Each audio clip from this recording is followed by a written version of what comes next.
अस्पतालों में जगह नहीं थी, ऑक्सीजन की मारामारी थी। और वो दिन मैं भूल नहीं सकता। कई रातें आंख से आंख नहीं लगी, केवल एक चिंता थी, हम सबको थी, कि कैसे हम अपने बहनों और भाइयों के जीवन को बचा पाएं।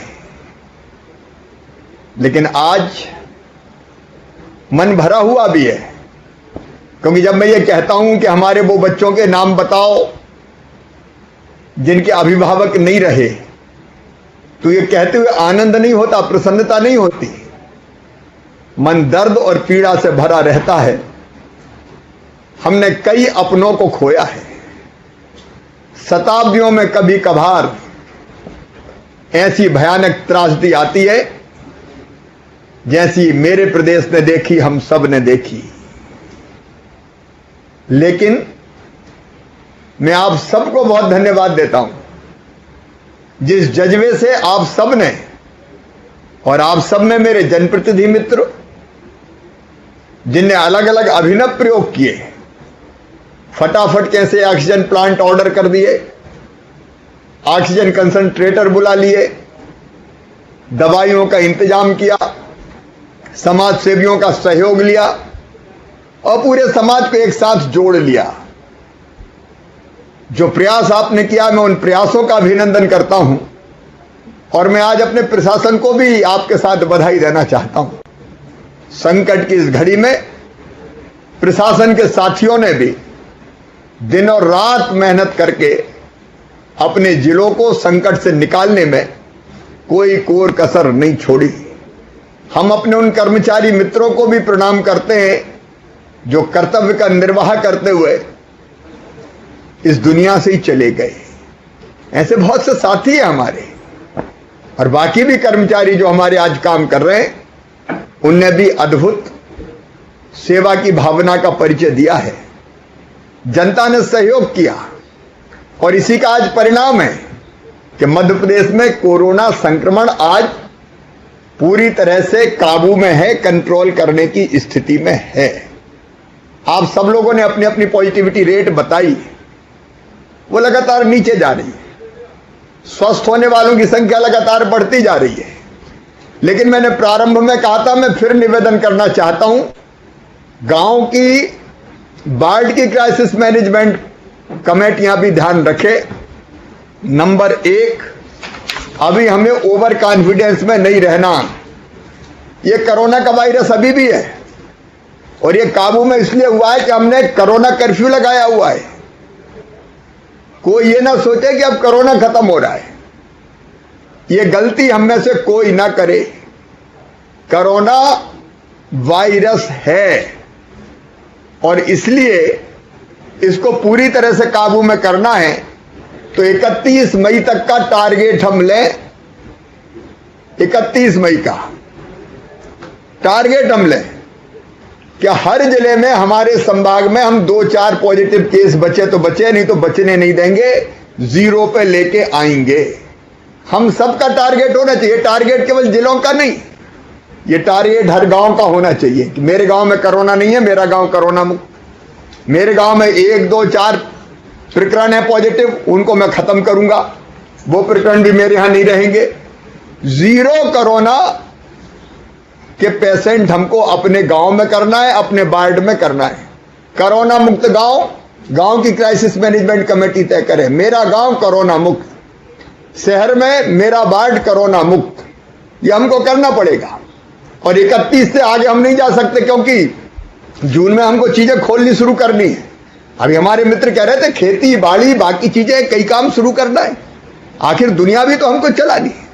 इसलिए आज उज्जैन संभाग के सब जिले एक संकल्प करें कि 31 मई तक हम जी जान एक करेंगे, परिश्रम की पराकाष्ठा करेंगे, और जनता के सहयोग से अनुशासित आचरण करते हुए वो सारे उपायों का अवलंबन करेंगे कि हम कोरोना को लगभग 0 कर देंगे। इक्का दुक्का आ सकते हैं केस, अगर वो आए तो हम बाद में उनको कंट्रोल कर लेंगे। जब हम अनलॉक करेंगे तो वो भी वैज्ञानिक तरीके से करेंगे, लेकिन उस समय अगर कोई प्रकरण आया, तो उसके बाद भी मैं बाद में चर्चा करूंगा कोरोना संक्रमण रोकने का व्यवहार जनता को करना पड़ेगा। एकदम निकल पड़े तो फिर बढ़ जाएंगे, कोई रोक नहीं सकता उनको। लेकिन अगर अनुशासित रह के हम निकले तो जहां 2-4 आएंगे हम तुरंत माइक्रो कंटेनमेंट एरिया बना के उनको वहीं दबोचेंगे, बढ़ने नहीं देंगे और सामान्य जीवन भी अपना चलता रहेगा और कोरोना को कंट्रोल करने का काम भी हमारा चलता रहेगा। इसलिए नंबर 1 मेरा निवेदन है, आप सब संकल्प कीजिए। फिर मैं कह रहा हूं, गांव का क्राइसिस मैनेजमेंट ग्रुप, बाढ़ का क्राइसिस मैनेजमेंट ग्रुप, ब्लॉक का क्राइसिस मैनेजमेंट ग्रुप और हमारे जिले का क्राइसिस मैनेजमेंट की टीम, कि मेरा जिला 0 हो जाएगा कोरोना संक्रमण के मामले में। और इसलिए 31 तक कोई छूट नहीं, कोई लापरवाही नहीं। आप में से कई मित्रों ने मुझे कहा कि 31 तक मत करो छूट, मैं भी आपसे यही कह रहा हूं, सब जिले आज सामूहिक संकल्प पारित कर दो कि 31 मई तक हम कोरोना मुक्त करेंगे और तब तक कोई छूट नहीं, पूरी कड़ाई। ये फैसला आप सब लोग करो, मुझे लगता है, और इसमें हम जुड़ जाएं। आज 19 तारीख है, आज 19 तारीख है, 11 दिन है, 11 दिन में हम सब जुड़ गए तो इसको पूरी तरह से हम काबू में करके खत्म कर देंगे। तो नंबर 1 ये। नंबर 2 किल कोरोना अभियान। ये अभियान अभी भी चलेगा और जून में भी जारी रहेगा। ये कुंजी एक की है कोरोना को समाप्त करने की। हमारे यहां संकट क्यों बढ़ा? संकट हमारे लिए यहां इसलिए बढ़ा कि गांव में लोगों ने बताया ही नहीं। सर्दी बुखार जुकाम हो रहा है, आरएमपी डॉक्टर हो चाहे बंगाली डॉक्टर हो, वो इलाज कर रहा है, वही बाटल चढ़ा रहा है। और पता चला जब दम घुटने लगा, फेफड़े खराब हो गए, सांस लेते बनी नहीं, तो अस्पताल भगे। तब तक मामला इतना बिगड़ गया कि फेफड़े ही खराब हो गए, तो आसानी से इलाज नहीं हो सकता, तो ऑक्सीजन चाहिए, वेंटिलेटर चाहिए। ये इसलिए बढ़े कि या तो पहचान नहीं पाए लोग या पहचान के भी छुपा लिया। लेकिन आज मैं कह सकता हूं आप सबके प्रयत्नों से कि अब जनता कॉन्फिडेंस में आ गई है, अब जनता आत्मविश्वास से भरी और उसको लगता है कि बता देना चाहिए। तो हमारा ये किल कोरोना चलते ही रहेगा। ये इसलिए ताकि अगर कोई सर्दी बुखार जुकाम खांसी वाले आए तो तुरंत हम उनको दवाइयों के किट दे सके, जरूरत पड़े तो होम आइसोलेशन कर सकें, उनके टेस्ट हम करा सकें, और जरूरत पड़े तो ब्लॉक में हमने इतनी अच्छी व्यवस्था खड़ी कर ली है कि वहां अस्पताल में सीसी जो हमने कोविड केयर सेंटर बनाया उनमें ले जाए। तो ये दूसरी चीज किल कोरोना गांव में भी चलेगा। कुछ तो शहरों ने घर घर किया, उज्जैन में भी जैसे मुझे बताया, हम तो घर घर कर रहे हैं, तो कस्बे शहर में भी घर घर किया जा सकता है। नहीं तो कोविड सहायता केंद्र पे अब गाड़ी घुमाओ, अनाउंसमेंट करे कि जरा भी सर्दी बुखार खांसी वाले भैया बताओ और यहाँ जांच कराओ, ये कोविड की दवाई खाओ और तत्काल स्वस्थ हो, कोई छुपाओ मत। दूसरी बात मेरी ये है, ये करना ही होगा और ये लगातार करते रहना पड़ेगा ताकि कोई केस आए तो तत्काल हम इलाज कर सकें, वो फैला ना पाए। नहीं, आप जानते 1 से 10 में और 10 से 100 में। 31 मई तक इसलिए मैंने कहा कोई शादी ब्याह नहीं, जून में हम लोग अनुमति देंगे ताकि जितने पेंडिंग मामले हैं शादी विवाह के उनको भी धीरे धीरे बहुत कम संख्या में हम कर सके। तो किल कोरोना अभियान चलता रहेगा, ये नंबर 2। तीसरी चीज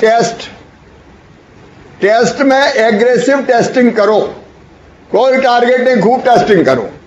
क्या बिगड़ता है? ज्यादा से ज्यादा कहीं होगा तो पकड़ लेंगे और पकड़ के तुरंत कंटेन कर देंगे, इलाज कर देंगे। ये टेस्ट कम किसी भी हालत में नहीं होना चाहिए। सारे जिले साफ सुन ले, मैं कह रहा हूं, कल हमने 73,000 टेस्ट करे। जितने पॉजिटिव केस से कम 10 गुना टेस्ट होना चाहिए। उस हिसाब से तो हमको 50,000 ही करने थे, हमने 73,000 करे। और ज्यादा करना है करो, कोई दिक्कत नहीं है। नहीं आ रहा है तो मोबाइल गाड़ी घुमा के टेस्ट करो जी, कोई जरूरी थोड़ी कि आए तभी टेस्ट करें। तो ये अधिकतम टेस्ट, इससे हम पकड़ लेंगे चीज कहीं भी कुछ होगी तो, और संक्रमण की चेन हम तोड़ देंगे। मुझे लगता है कि इससे बेहतर और कुछ हो नहीं सकता।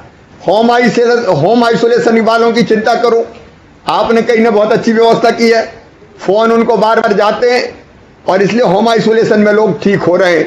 होम आइसोलेशन में योग से निरोग, होम आइसोलेशन में पैम्फलेट उनको देना, होम आइसोलेशन में उनकी पूछताछ, जरूरत पड़े तो कोविड केयर सेंटर में भर्ती करना।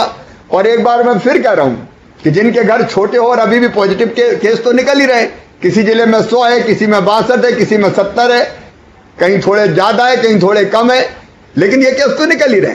तो जिनके घर छोटे हो उनको कोविड केयर सेंटर में ले जाओ तुरंत, घर में मत रहने दो, नहीं बाकी को संक्रमित कर देंगे पूरे घर को। तो उसकी चिंता भी आप लोग करें। दवा का वितरण निरंतर चलता रहे। सर्दी जुकाम बुखार है तो टेस्ट की रिपोर्ट आने तक इंतजार मत करो, पहले ही दवाई का किट दे दो ताकि वो खाना शुरू कर दे तो संक्रमण फेफड़ों में ना घुस पाए, उसकी चिंता करो। इलाज के लिए मैं कह रहा हूं सारे जिला प्रशासन से, सांसद साथियों से, विधायक साथियों से, मंत्रीगणों से, हमको तीसरी लहर की तैयारी करनी है। वो छोटी आए बड़ी आए, ये वायरस जब तक है लहरें आती रहेंगी, इसलिए थर्ड वेव की तैयारी अभी से करनी है। आपने कई सुझाव दिए कि आईसीयू बेड बढ़ाएं, दूसरे बेड बढ़ाएं, मैं कोई कसर नहीं छोड़ूंगा करने में। अब हम हेल्थ इंफ्रास्ट्रक्चर पे जी जान से ध्यान देंगे। तीसरी लहर की तैयारी हम अभी से करेंगे। और दूसरी बात आपने कही है कि स्टाफ की कमी है। कल ही हमने 1015 सिस्टर्स की भर्ती करी है, 2000 की और हम करने वाले, 800 डॉक्टर्स की करने वाले। आपको मैंने छूट दी है कि यथासंभव अपने अपने जिले में जितना पैरामेडिकल स्टाफ उसकी भर्ती करो, पैसे की चिंता मत करो, हम इंतजाम और व्यवस्थाएं करेंगे। जो मेडिकल इंस्ट्रूमेंट आने हैं उनमें सिटी स्कैन में थोड़ी देर लग रही है क्योंकि हमारे यहाँ नहीं है, वो दूसरी कंपनियों की आएंगी, हम पीछे पड़े हैं, लेकिन सिटी स्कैन में थोड़ी देर हो सकती है। लेकिन सिटी स्कैन सहित जितनी आवश्यक चीजें हैं उनको हम ऑर्डर कर रहे हैं, लाने की कोशिश कर रहे हैं, स्टाफ बढ़ाने की कोशिश कर रहे हैं। लेकिन अपने अपने जिले में क्राइसिस मैनेजमेंट ग्रुप तय करे कि कितने बेड वो बढ़ा सकता है, मेडिकल कॉलेज में, जिला अस्पताल में, सामुदायिक स्वास्थ्य केंद्र में, यहां तक कि प्राथमिक स्वास्थ्य केंद्र में भी कितने बेड वो बढ़ा सकते हैं, इसकी प्लानिंग करे। ऊपर से संसाधन की व्यवस्था हम करेंगे ताकि हम भविष्य में परेशानी का सामना ना करें। और एक बात है ब्लैक फंगस के बारे में, ब्लैक फंगस के पेशेंट्स आज मध्य प्रदेश में 573 के आसपास हैं। मेरे पास हर जिले का हिसाब है, थोड़े और बढ़ सकते हैं। अब ये कल्पना नहीं थी कि एंटी फंगल इतने इंजेक्शन की जरूरत पड़ेगी। मैं लगातार संपर्क में हूं, जितने इंजेक्शन मिल पाए, चाहे वो सन फार्मा के दिलीप सांघवी, उनसे बात करके फिर भारत सरकार ने अब तय कर लिया है कि वो वहीं से कोटा आवंटित करेंगे। आज या कल इंपोर्ट होकर इंजेक्शन आ रहे हैं, वो जैसे ही आते हैं हम उनको जिलों में भिजवाते हैं और उनका न्यायपूर्ण वितरण सुनिश्चित कराएंगे। मैं लगातार संपर्क में हूं, लगातार बातचीत कर रहा हूं, तो उसका इंतजाम भी करेंगे। आप सब पोस्ट के कोविड केयर सेंटर अपने अपने जिले में एक बनाना है और वहां ब्लैक फंगस के साथ साथ बाकी जो मैंने बताया हार्ट से संबंधित ब्लड के थक्के जमना, उसका सारे कलेक्टर्स को मैं निर्देश दे रहा हूं। और क्राइसिस मैनेजमेंट ग्रुप से, क्योंकि बहुत समझदार लोग हैं, आप सब जो काम कर रहे हैं विधायक सांसद साथी, उनको भी कह रहा हूं कि जो लौट के जा रहे हैं घर पे, एक जिले ने ये किया, एक दो जिलों ने ये किया, उनको क्या सावधानी रखनी चाहिए ये भी बताएं। और उनको ये कहें कि जरा सी दिक्कतें तो ये पोस्ट कोविड केयर सेंटर पे आ जाएं। उनकी नेजल इंडोस्कोपी अगर हमने टाइम पे करवा दी तो ब्लैक फंगस का तुरंत पता चल जाएगा। और नाक में ही जैसे कोरोना हम गले में दबा देते हैं, दवाई देके हार्ट उसमें लंग्स में नहीं जाता, वैसे नाक में ही खत्म कर दें, ये आंखों में ना जा पाए और ये ब्रेन में ना जा पाए, ये इंतजाम हमको करना पड़ेगा। तो ब्लैक फंगस के लक्षण अगर हैं तो तत्काल पोस्ट कोविड केयर सेंटर में, और एक सेंटर हम ऐसा बना ही रहे एक जिले में जो मैंने निर्देश दिए हैं, जहां तत्काल हम ब्लैक फंगस पहचान के उसके इलाज की व्यवस्था हम लोग कर पाए। बाकी दवाइयों की कहीं कोई कमी नहीं है। इतना मैं एक बार फिर कहूंगा कि कालाबाजारी अगर कोई करे तो जिला प्रशासन को छोड़ना नहीं है किसी भी कीमत पर। ऐसा करने वाले नर पिशाच है जो संकट के समय में कालाबाजारी करके नकली इंजेक्शन लगा दे, नकली दवाई दे दे या ज्यादा पैसे में दवाई बेचे, वैसे लोगों को मेरा निर्देश है, सीधे एनएसए में जेल भेज दो। ऐसे बेईमानों को किसी भी कीमत पर छोड़ना नहीं है, ये मेरा निर्देश है। इसका पालन सुनिश्चित होना चाहिए। कहीं नहीं हुआ तो मैं गंभीरता से ले लूंगा। ये मैं सीधे सीधे आपको निर्देश दे रहा हूं। इसके अलावा 3-4 चीजें और जो मैं आज कहना चाहता हूं। नंबर 1, राशन का वितरण पर्याप्त मात्रा में हमने सुनिश्चित किया है। ये ढंग से राशन का वितरण हो जाए, ये क्राइसिस मैनेजमेंट कमेटी भी ध्यान दें। कोरोना के साथ और भी गम है जमाने में, बाकी लोग इतनी बड़ी संख्या में हैं कि जिनका जनता कर्फ्यू के कारण जीवन यापन में हमको सहयोग करना पड़ेगा। तो ये राशन ढंग से पहुंच जाए, ये आपकी जवाबदारी है। अभी हमने शहरी स्ट्रीट वेंडर के खाते में पैसा डाला था, परसों मैं ग्रामीण स्ट्रीट वेंडर के खाते में पैसा डाल रहा हूं, नरसों में डालूंगा भवन निर्माण कर्मकार मंडल के मजदूरों के खाते में पैसा, उसके एक दिन में बाद डालूंगा सेल्फ हेल्प ग्रुप के खाते में पैसा। ये इसलिए कि इन गरीबों की जिंदगी भी कोरोना काल में चलती रहे, तो उसकी तरफ भी आपको ध्यान देना है। और मैंने बीच में ही कहा है, जैसा मंदसौर ने अच्छा प्रयोग किया कि बच्चों की पहचान के लिए, मुझे उज्जैन में भी बताया कि उनने भी पहचान लिए जिनके अभिभावक नहीं है, माता पिता या अभिभावक, ऐसे बच्चे, तो उनको हमको पूरा सहयोग करना है। और मैं तो इसी हफ्ते उनके खाते में पेंशन की राशि का जितने नाम मिल जाएंगे प्रारंभ करना चाहता हूं।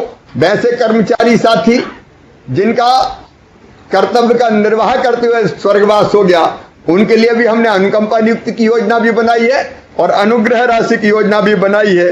तो उनकी भी सूची अगर जल्दी प्राप्त हो जाएगी तो उनको हम जल्दी उनके परिवार को राहत दे पाएंगे। मैं कोरोना वॉलंटियर अभियान को ढंग से हमको चलाते रहना है, क्योंकि समाज के सहयोग से ही हम कोरोना को कंट्रोल करने का काम कर सकते हैं और कोई दूसरा हमारे पास रास्ता या माध्यम नहीं है। आरएमपी डॉक्टर्स के बारे में एक अच्छा प्रयोग हुआ है, जैसा मंदसौर ने बताया, उस प्रयोग के बारे में भी मैं सोचूंगा। जो अपेक्षाएं आपने व्यक्त की है अलग अलग सुविधाओं की, उनको भी पूरा करने का हर हालत में मैं प्रयास करता रहूंगा। आप सबसे मेरा यही निवेदन है कि अभी आप ये मत मान लेना कि कोरोना चला गया। मैं फिर कह रहा हूं, ये बीमारी रहेगी। इस बीमारी से सजग होकर ही हम लड़ सकते हैं, क्योंकि इतना भयानक दर्द हमने सहा है, इतना भयानक दर्द सहा है कि अब फिर अपने प्रदेश को हम उस स्थिति में नहीं पहुंचने देंगे। उपार्जन का काम लगातार हमने चलाया है, मैं समझता हूं लगभग पूरा हो गया होगा, कोई किसान शेष नहीं बचा होगा।